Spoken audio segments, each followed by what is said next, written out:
কি ব্যাপার আরিফ, তুমি আজকে এত তাড়াতাড়ি অফিস থেকে চলে আসলে কেন? প্রিয়া, অফিসের ফাইলগুলো বাসায় রেখে চলে গেছি। ওই ফাইলগুলো আবার নিতে আসছি। ফাইলগুলো দাও। আচ্ছা প্রিয়া, মার কি অবস্থা এখন?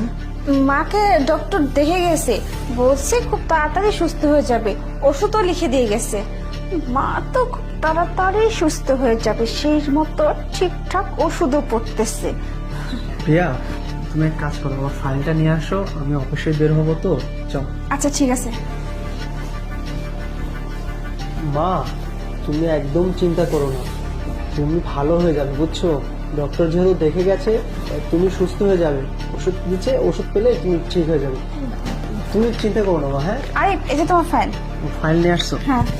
মা, আমি অফিসে গেলাম। হ্যাঁ, খুব দ্রুত চলে আসবো। তুমি ভালো থেকো। প্রিয়া, ওষুধগুলো খেয়ে আসবে। আচ্ছা আচ্ছা ঠিক আছে। ঠিক আছে। আচ্ছা আচ্ছা।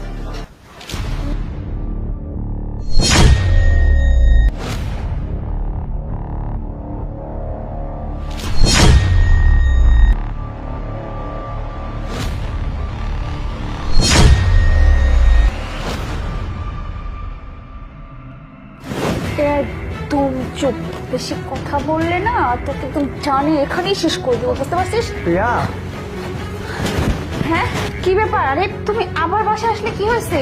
আর বলো না, আমি বাইকের চাবিটা ভুলে রেখে গেছি। চাবিটা নিতে আসছি। ও, আচ্ছা। চাবিটা কোথায়? ও চাবিটা কোথায় যে, ও দেখো তো। পেয়েছি।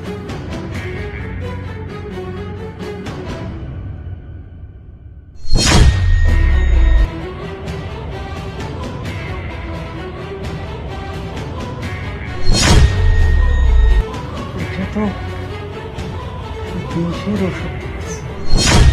এটা? প্রিয়া, এইটা তো কোনো সাধারণ ওষুধ না।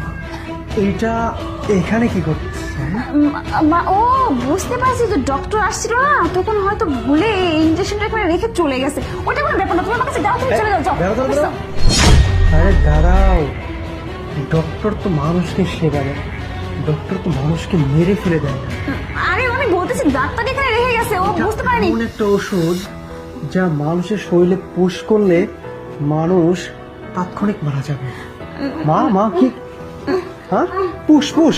আরে না না না, তুমি কি বলতেছো? তোমার মায়ের কথা শুনে তুমি সব কি কি ধারণা করতেছো? আমার ধারণাটাই ঠিক। এটার